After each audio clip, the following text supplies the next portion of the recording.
राम कथा सुनने के लिए साधन करना पड़ेगा। और साधन, जब कुंभज ऋषि के यहाँ महात्मा बाबा भोलेनाथ गए तो ऐसे नहीं, अपने परिवार के साथ गए। और आप, हमारे परिवार इसलिए टूट रहे हैं क्योंकि हमारे परिवारों में अब कथा नहीं रही है, फिल्में आ गई हैं। हर घर में बूढ़ी बूढ़ी मैया भी नागिन देख रही है, नागिन। एक सीरियल का नाम है नागिन साहब। पहले तो इतना ही सीमित था कि सास भी कभी बहू थी, अब तो नागिन हो गई हैं। अब दिन भर आप षड्यंत्र के विचारधारा को देखती रहेंगी या देखते रहेंगे अथवा सुनते रहेंगे, तो आप भक्त कैसे बनेंगे, आप घर कैसे चलाएंगे? बताइए हमको, कौन सा रास्ता लाए, कहां से लाएंगे? है कोई ऑप्शन? नहीं है। इसीलिए बाबा भोलेनाथ ये मार्ग दिखाते हैं। कौन सा मार्ग है? बाबा कहते हैं भगवान की कथा अकेले नहीं, मैं परिवार के सुननी चाहिए। इसलिए बाबा भोलेनाथ अकेले नहीं गए, संग सती जग जननी भवानी, पूजे ऋषि अखिलेश्वर जानी। ओ पूजे ऋषि अखिलेश्वर जानी। श्री राम कथा मुनिवर्ज बखानी, राम कथा मुनिवर्ज बखानी। सुनी महेश परम सुख मानी, सुनी महेश परम सुख मानी। ऋषि पूछी हरि भगत सुहाई, भगत सुहाई। कही शंभो अधिकारी पाई, कही शंभो अधिकारी पाई। एक मिनट।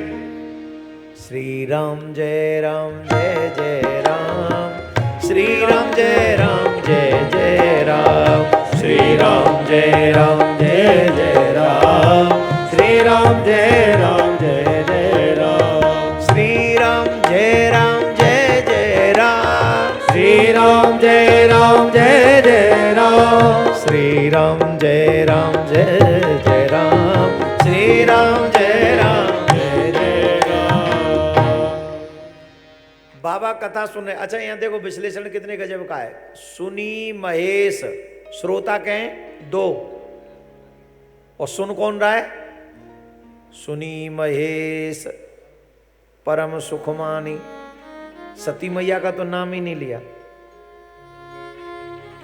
यहां बैठे हुए बहुत लोग होंगे पर सुनने वाले कम ही होंगे। ध्यान देने योग्य बात है माय डियर। सिर्फ कथा में जाके बैठ गए तो आपकी कथा सुनना नहीं हो गया, मन लगे।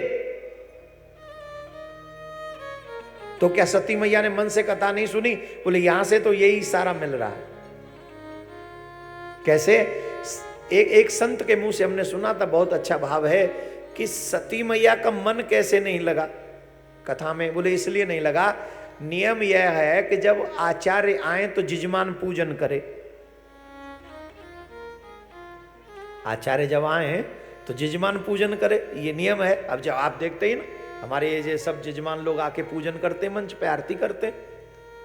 वहां क्या हुआ कि जिजमान पहुंचे तो आचार्य जी जो है शंभु गए, कुंभज ऋषि पाई, फिर संग सती जगजननी भवानी, पूजे ऋषि।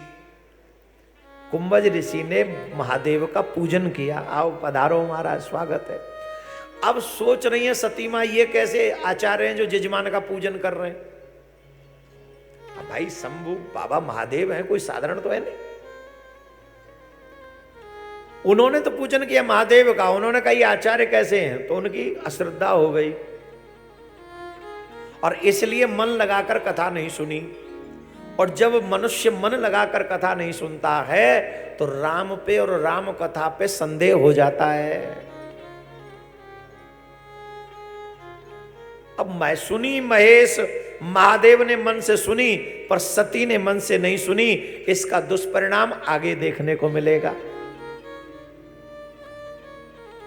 अब जब जा रहे हैं मुनिशन विदा मांग त्रिपुरारी, चले भवन संग, उपमा बदल गई। जब आए थे उपमा क्या थी? जग जननी भवानी। क्या उपमा थी? जगत की मां। अब उपमा क्या हो गई? दक्ष कुमारी। जा कहां मां कहां बेटी? क्या मतलब है इसका? तुलसीदास बाबा ने एक एक चीज। अच्छा एक बात बताओ, अगर रामचरितमानस गलत होता तो सती मैया के लिए जब ऐसा तुलसीदास जी ने लिखा तो विश्वनाथ मंदिर में रामायण को इस पेज को फाड़ न देते बाबा? हमारी पत्नी के बारे में कोई कुछ ऐसा लिख दे तो पेज फाड़ेंगे कि नहीं? पूरे सती चरित्र वाला ही पेज हटा देते, बोले भाई तुलसीदास इधर आओ, ये क्या हमारी वाइफ के विषय में तुमने लिखा है, हटाओ इसे। क्या तुम हाँ या ना जवाब दो। बाबा ने सिग्नेचर करके इसे सिद्ध किया कि जो लिखा है वो सत्य है। बाबा भी जानते थे कि कलयुग में ऐसे लोग आएंगे जहां मेरे सिग्नेचर के प्रमाण की जरूरत पड़ेगी, इसलिए बाबा ने सिग्नेचर किया रामचरितमानस पे।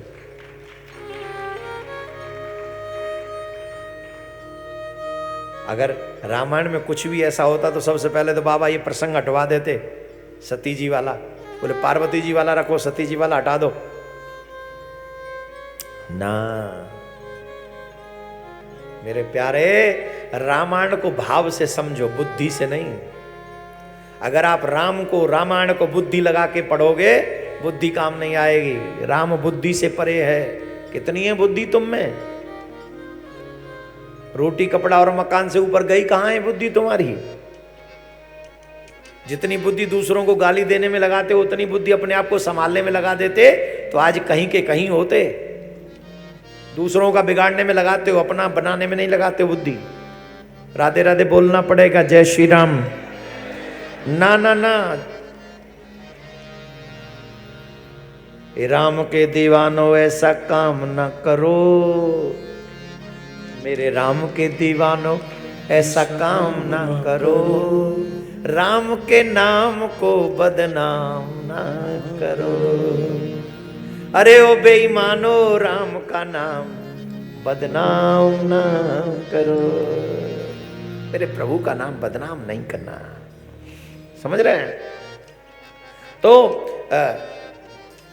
संग दक्ष कुमारी, वापस जब आ रहे तो उपमा बदल गई। तो एक बात कंफर्म समझ लो, जो राम का हो जाएगा उसका सम्मान बढ़ जाएगा, और जो राम का नहीं होगा उसका सम्मान घट जाएगा। ये प्रसंग यही दिखाता है। अब देखो, हम लोग यहां बैठे राम कथा में बैठे हुए, बाहर से कोई जाने वाले लोग देख रहे होंगे, कई लोग देख लेते हैं। हम बैठे भी ऐसी जगह पे हैं जहां बहुत कम लोगों को दिख रहे होंगे। हम धरती से नीचे हैं 6 फीट। हाँ, ये तो भरत जी की बड़ी कृपा है हमारे ऊपर।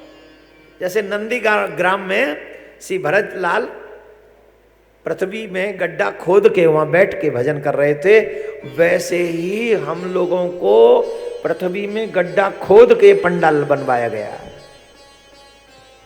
गड्ढा पहले खुद गया था, धरती से नीचे है कि नहीं हम बताओ पहले। मैं यहां से दीवार देख रहा हूं 6 फीट से ऊंची होंगी कम से कम। क्या फीट की होंगी भाई? है 12 फीट, मतलब डबल आदमी।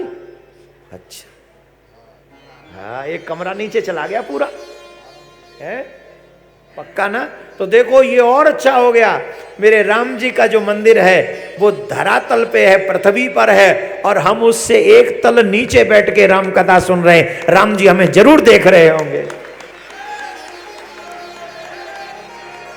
कई बार संयोग बनाने नहीं पड़ते, अपने आप बन जाते हैं। ये जो राम कथा है श्री भरत लाल जी के पद चिन्हों पर चलने का थोड़ा सा इशारा कर रही है। आहा, आनंद आ गया, क्या बात, हमारा भाग्य जग गया। ये अभी पता, अभी आया मन में भाव।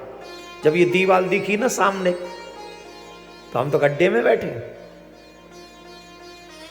हाँ, आनंद आ, वाह, भाग्य जग गए हम सबके, सच्ची बता रहे हैं हम। जो ये कथा सुन रहे हैं यहां और कहीं भी, भाग्यवान हो प्यारे। सनातन इतिहास में एक बहुत बड़ा समय चल रहा है, इतिहास बदलेगा इस समय का।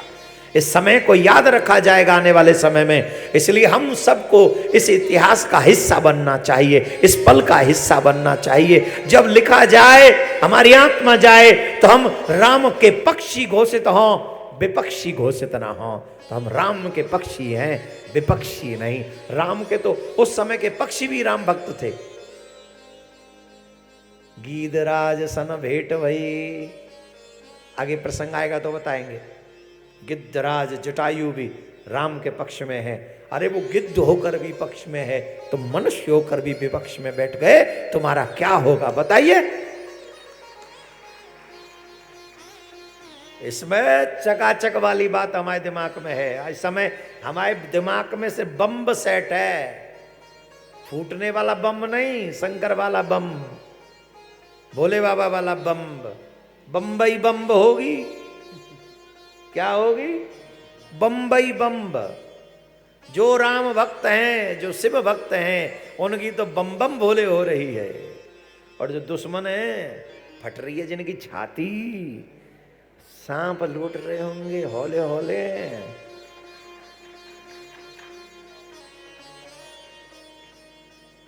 तो सफेरे बुला के रखो तैयार, जिससे नशा, वो तो उसका वो जो है क्या बोलते, जहर उतार दें।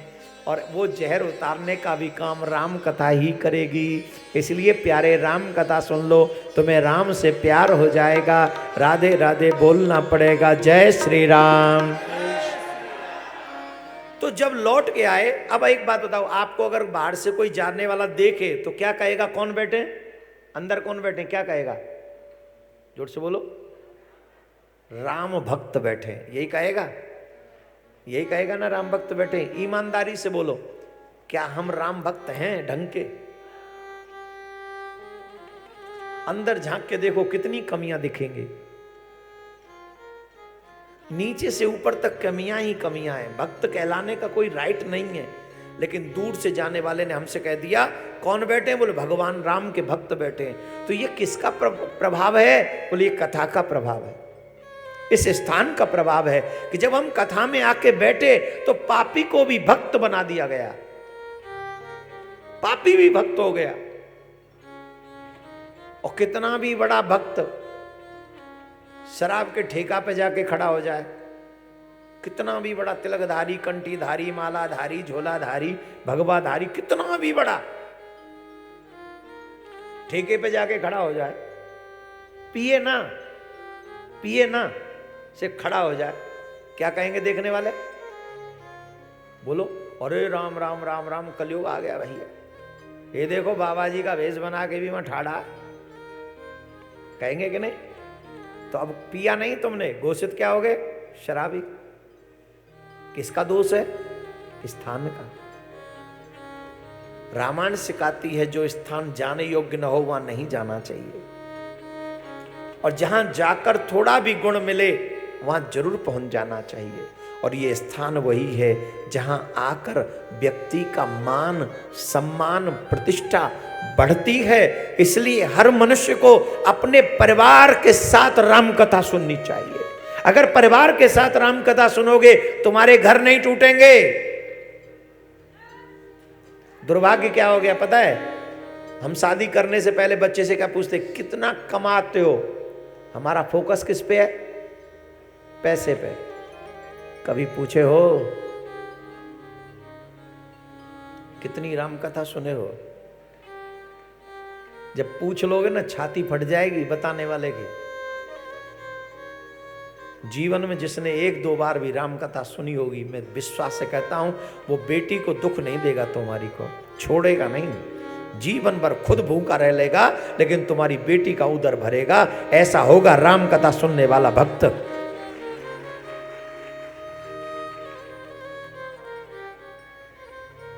बाबा भोलेनाथ जब लौट के जा रहे हैं तो दक्ष कुमारी, सती जी को उपमा क्या मिल रही है? बोले दक्ष प्रजापति की पुत्री हैं। बेटी की पहचान, स्त्री की पहचान दो जगह से होती है।